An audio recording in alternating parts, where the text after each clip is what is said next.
हाँ। Okay, so welcome. तो आज का टॉपिक होने वाला है, 1 मिनट है बस। शेयर करने दो।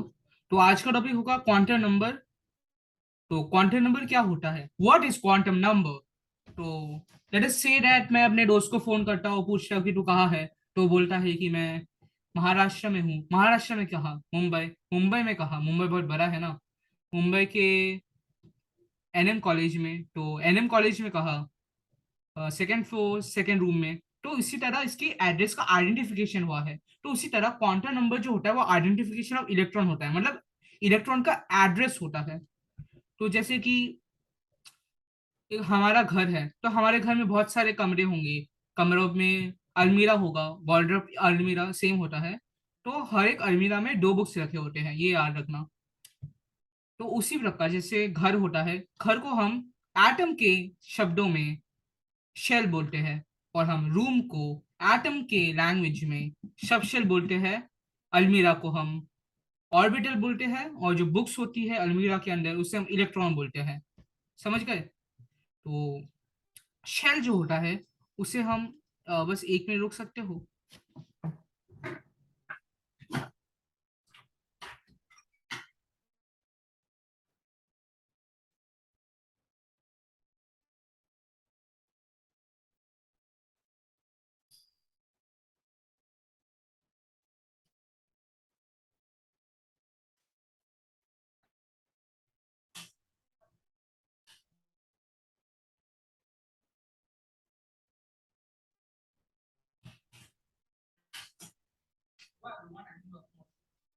काम को देखो, मोर रूम नहीं बा।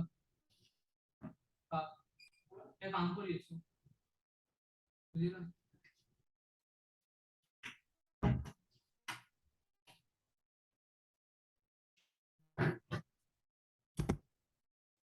सॉरी, थोड़ा इंटरप्शन आ गया था। तो जैसे हम शेल होता है, तो हम शेल को एल्जेब्रिक डिनोशन में हम एन बोलते हैं। तो मतलब शेल बहुत बड़ा नंबर हो जाएगा, इसलिए हम इसे सीधा सीधा एन बोल देते हैं।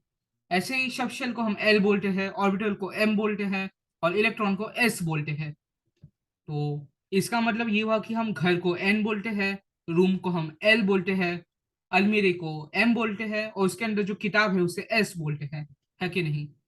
तो इसका एक ट्रिक है कि Newton's law of motion S, NLMS, Newton law of motion S. तो find the total number of required quantum number for identification of orbital. तो ऑर्बिटल के लिए हम पहले से लिख देंगे कि हम शेल है, सब शेल है, ऑर्बिटल है और इलेक्ट्रॉन है। तो पहले हमें शेल का चाहिए होगा, उसके बाद सब शेल का चाहिए होगा, उसके बाद हम ऑर्बिटल को मिलेगा। तो 1 2 3। तो कितने में? 3। तो आंसर क्या हुआ? 3, सॉरी गलती से 4 लिखा है। तो हम डिटेल में जाते हैं। एन, एन क्या था? रूम था। तो ये जो डिस्कवर किया था वो नील्स बोर ने किया था। उसका जो रेंज है वो 1 से लेके इन्फिनिटी तक जाता है। तो उसका एन का जो वैल्यू है वो 1 से लेके इन्फिनिटी, मतलब 1 भी हो सकता है, 2 भी हो सकता है, 3 भी हो सकता है, 4 भी हो सकता है। ऐसे ऐसे इन्फिनिटी तक जा सकता है कि नहीं?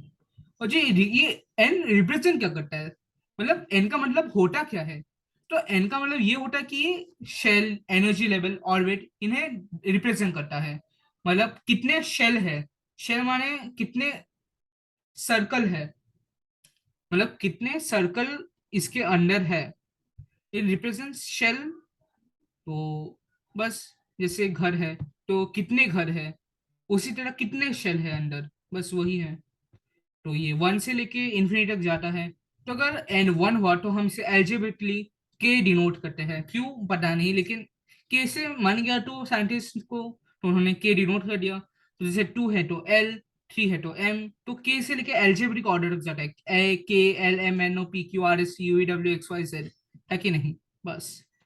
तो सिंस ये शेल दर्शा रहा है तो it indicates distance of electron from nucleus. तो देखो ये शेल जो है वो कितना, जितना ज्यादा शेल होगा उतना ही वो इलेक्ट्रॉन न्यूक्लियस से दूर होगा कि नहीं होगा। जैसे कि मान लो, ये ड्रॉ कर सकते हैं। हाँ, सॉरी, पता नहीं, ड्रॉ कर सकते हैं। देखो ये है शेल, तो ये रहा इलेक्ट्रॉन। तो जितना ज्यादा शेल होगा उतना ही दूर इलेक्ट्रॉन होगा या नहीं होगा। असल में स्टाइलिश आने में टाइम लगेगा, तो सॉरी। तो बस इसी तरह it increase resistance of electron from the nucleus. Sorry, yes, it also indicates the size of the atom. तो देखो जितना, इरेज कैसे करते हैं, एक मिनट बस.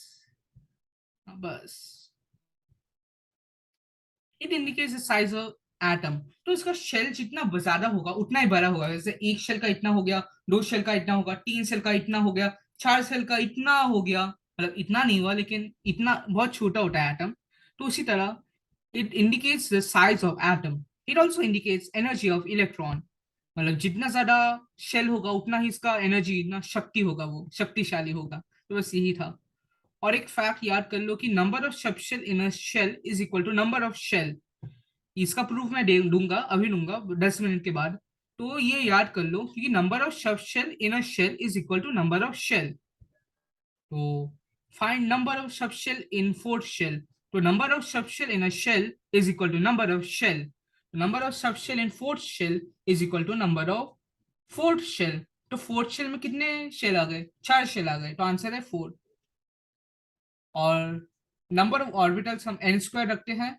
अब देखो हर एक ऑर्बिटल में दो इलेक्ट्रॉन होते हैं. जैसे जैसे ये एक चीज याद रख लो कि हर एक अलमीरे में दो किताब रहते हैं, बस दो किताब. तो उसी तरह हर एक ऑर्बिटल में दो इलेक्ट्रॉन रहते हैं. तो बस ये याद रख लो कि number of orbitals n square होता है. बस इतना याद रख लो. ये एक्सपेरिमेंटली पाया गया था. तो बस इतना याद रख लो, काम चल जाएगा. तो बस नंबर ऑफ ऑर्बिटल्स जो है वो एन स्क्वायर होता है. तो हर एक ऑर्बिटल, ऑर्बिटल माने अलमीरा, हर एक अलमीरे में दो होता है. तो एन स्क्वायर ऑर्बिटल्स में 2 इंटू एन स्क्वायर होगा. बस इतना इजी है. तो number orbitals in fourth shell जो होगा वो 4 इंटू 4 होगा. 4 इंटू 4 कितना होता है? 16. और नंबर ऑफ इलेक्ट्रॉन्स कितना होगा? अगर एक ऑर्बिटल में 2 है तो 16 ऑर्बिटल में कितना होगा? 2 + 2 + 2 + 2 16 टाइम, यानी 16 इंटू 2 32. बस सिंपल. अब हम एल की बात करते हैं. एल माने, एल माने क्या होता है अभी दिखाता हूँ. रूम. तो हम घर का समझ आ गया सब. अब हम रूम में जाते हैं. रूम को हम, अच्छा हाँ, एन को हम प्रिंसिपल क्वांटम नंबर बोलते हैं और एल को हम अजीमुथल क्वांटम नंबर बोलते हैं. इसकी आविष्कार समरफील्ड ने की थी. अब ये देखो, जितना जो इसका जो रेंज होता है वो हमेशा प्रिंसिपल क्वांटम नंबर यानी एन, यानी रूम से हमेशा कम होता है. तो इसका रेंज जो है वो 0 से n-1 तक जाएगा. तो ये जो अजीमुथल क्वांटम नंबर है वो हमेशा हमेशा प्रिंसिपल क्वांटम नंबर से बहुत कम रहेगा. लेकिन ये प्रिंसिपल क्वांटम नंबर अजीमुथल से कम हो ये पॉसिबल नहीं है. तो बस ये याद रख लो कि इसका जो रेंज है वो 0 से लेके n-1 तक है, मतलब रूम से एक कम है. और it indicate subshell and sub energy level. तो बोला है shell, subshell, elect orbital and electron. तो अगर n4 हुआ तो ये 0 से लेके n-1 यानी 4-1 3 तक होगा. 0 1 2 3. तो अगर L अगर 0 हुआ तो इसे हम सबशेल नंबर S बोलेंगे. और अगर L 1 हुआ यानी बस एक ही कमरा हुआ तो हम उसे P बोलेंगे. और अगर दो कमरे हुए तो हम इसे D बोलेंगे. और अगर तीन कमरे हुए तो F बोलेंगे. ये याद रख लो. मतलब कमरे नहीं, सबशेल, लेकिन समझने में इजी होता है. तो हम इसे, हेलो आवाज आ रही है? बस हाँ सॉरी. तो हम इसे L 0 1 2 3. तो L 0 हुआ तो सबशेल S होगा. अगर एक भी कमरा नहीं है तो हम इसे S बोलेंगे. अगर एक कमरा है तो P बोलेंगे. दो कमरे हैं तो D बोलेंगे. और अगर तीन कमरे हैं तो F बोलेंगे. और अगर S है तो अगर S कमरे 0 कमरे हुए तो ये S बोलेंगे. और कैसा दिखेगा? स्पेरिकल दिखेगा. और अगर एक कमरा हुआ तो ये डम्बेल टाइप दिखेगा. डम्बेल नहीं, इन्फिनिटी लग रहा है लेकिन डम्बेल बोलते हैं. और अगर दो कमरे हुए तो इसे डबल डम्बेल बोलेंगे. अगर तीन कमरे हुए तो ये आउट ऑफ सिलेबस है, इसे हम कॉम्प्लेक्स बोलते हैं. और नंबर ऑफ ऑर्बिटल जो होता है वो 2l + 1 होता है. ऑर्बिटल माने, मैंने बोला था वापस दिखा देता हूँ. ऑर्बिटल माने वर्ड ड्रॉप, मतलब कितना अलमीरा है. कितना अलमीरा है उसे हम वॉर्डरोब बोलते हैं। तो अगर हमें रूम पता है, घर पता है, तो हम इसके अंदर का रूम पता सकते हैं कितना रूम है। फिर रूम माने सबशेल। और अगर हमें रूम पता है तो हम इसके अंदर का अलमीरा कितने हैं, अलमीरा मतलब ये, सॉरी, ये कितना है। और हर एक अलमीरे में दो इलेक्ट्रॉन यानी माने बुक होता, बुक माने इलेक्ट्रॉन होता है। तो ये याद रख लेना। तो नंबर ऑर्बिटल 2l+1 होता है। तो ये हो गया, ये कौन सा हो गया, ये हो गया एस, क्योंकि ये जीरो है। एस देखो, अगर स्फेरिकल हो गया तो S, P, D, F। इसका एक फॉर्मूला है कि बचपन में एक कार्टून आता था SPD फोर्स, तो इसे हम ऐसे याद रख सकते हैं S, P, D, F, बस। तो ये स्पेरिकल हो गया, स्पेरिकल में जीरो, एल का वैल्यू जीरो होता है। तो 2 × 0+1 कितना होता है, 1। और नंबर ऑफ इलेक्ट्रॉन कितना होता है, अगर अलमीरा एक है तो बुक कितने होंगे, दो बुक होंगे, एक अलमीरे में दो बुक। और ये हो गया dumbbell, dumbbell shape. Dumbbell shape में कितने ये रूम होते हैं, तीन। मतलब कितने सबशेल होते हैं, तीन सबशेल होते हैं। तो तीन सबशेल होते हैं, और एक, तीन सबशेल एक अलमी, तीन सबशेल होते हैं, है कि नहीं।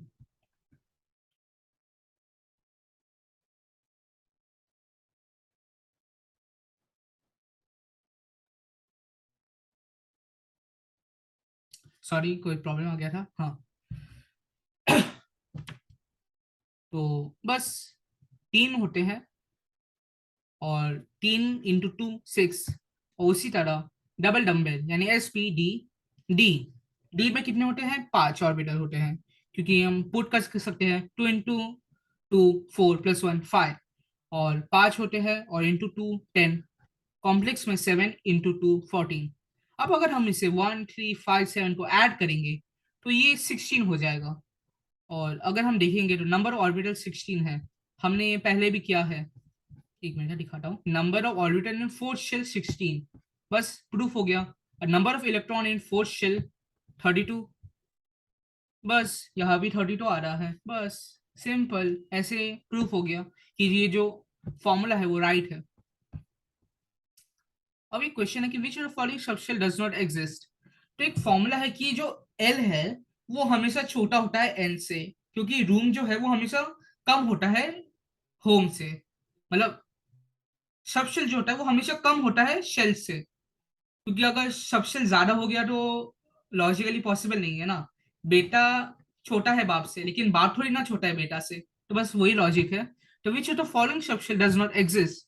तो डी, S0, P1, D2। तो टू टू पॉसिबल नहीं, तो ए रॉन्ग है, क्योंकि एन क्वांटम नंबर टू है, एल भी टू है। तो बेटा और बाप थोड़ी ना सेम एज के हो सकते हैं। तो बस यही बात है।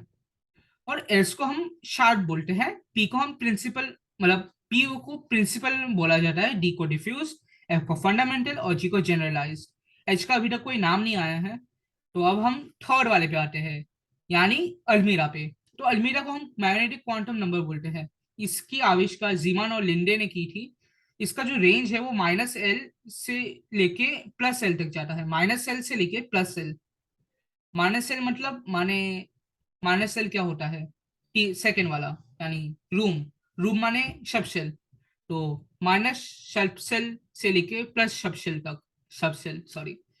Each value and represents orbital. तो मैंने बोला है, यहाँ लिखा हुआ है कि एक minute, shell, subshell, orbital and electron. तो बस ईच वैल्यू n = 4, यानी L इज, अगर n की वैल्यू 4 है तो एल जीरो से लेके n-1 तक जा सकता है। तो जीरो से लेके 3 तक जा सकता है, क्योंकि 4 - 1 3 होता है। तो इसका वैल्यू जो है वो 0 1 2 3 हो सकता है। और इसका m अगर है, अगर L0 है तो m जो है वो -0 से लेके 0 तक जाएगा। और 1 जो है वो -1 से लेके 1 तक जाएगा, तो -1 0 1। इसी तरह जो 2 है वो -2 -1 0 1 और 2 तक जाएगा। और उसी तरह 3 जो है वो -3 -2 -1 0 1 2 3 तक जाएगा, क्योंकि -3 से लेके 3 तक जाएगा। तो इसका निकालेंगे कैसे, कि जैसे अगर एल की वैल्यू 2D है तो 2 को -2 करो और +2 करो तो -2 इसके +2 तक, बस हो गया। तो नंबर ऑफ ऑर्बिटल्स। और एक है कि अगर L 0 है तो M 0 होगा। तो ऑर्बिटल हम इसे बस S बोलते हैं, क्या बोलते हैं, बस S। तो इसका ऑर्बिटल ऐसा दिखेगा, मतलब ऐसा नहीं दिखता लेकिन हम रिप्रेजेंट ऐसे करते हैं। और अगर L 1 हुआ माने रूम बस एक हुए, माने सब शेल बस एक हुआ, तो ये -1 0 1 कितना 3। तो PX PY PZ, तो हम 3 डब्बे बनाएंगे, एक PX के लिए, एक PY के लिए और एक PZ के लिए।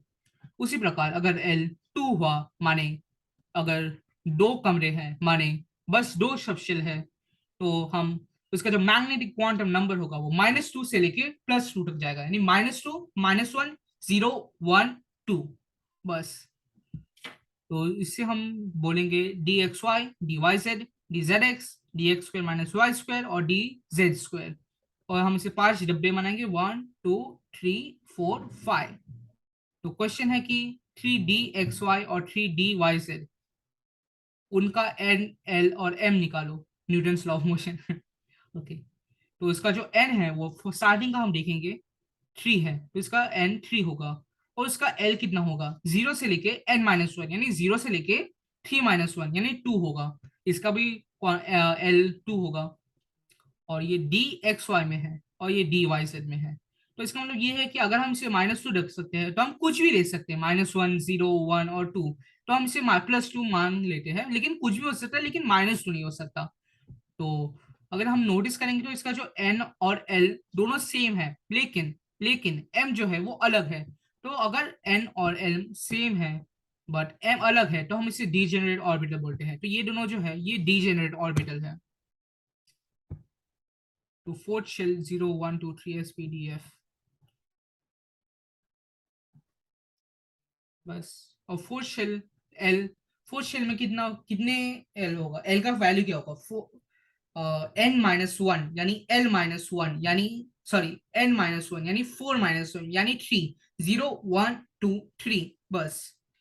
SPDF, है ना।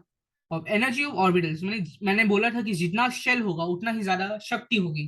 तो एस में बस एक और 0 और सबशेल है, पी में एक सबशेल, डी में 2 सबशेल और एफ में 3 सबशेल। तो एनर्जी इतना होगा। लेकिन क्लोजनेस टूवर्ड्स न्यूक्लियस, एस जो है वो बहुत छोटा होगा, तो उसका जो इलेक्ट्रॉन है न्यूक्लियस से वो बहुत पास होगा। लेकिन एफ जो है वो बहुत बड़ा होगा, तो उसका जो न्यूक्लियस और इलेक्ट्रॉन का डिस्टेंस है वो बहुत ही ज्यादा होगा। तो बस यही था आज के लिए। So thank you, bye.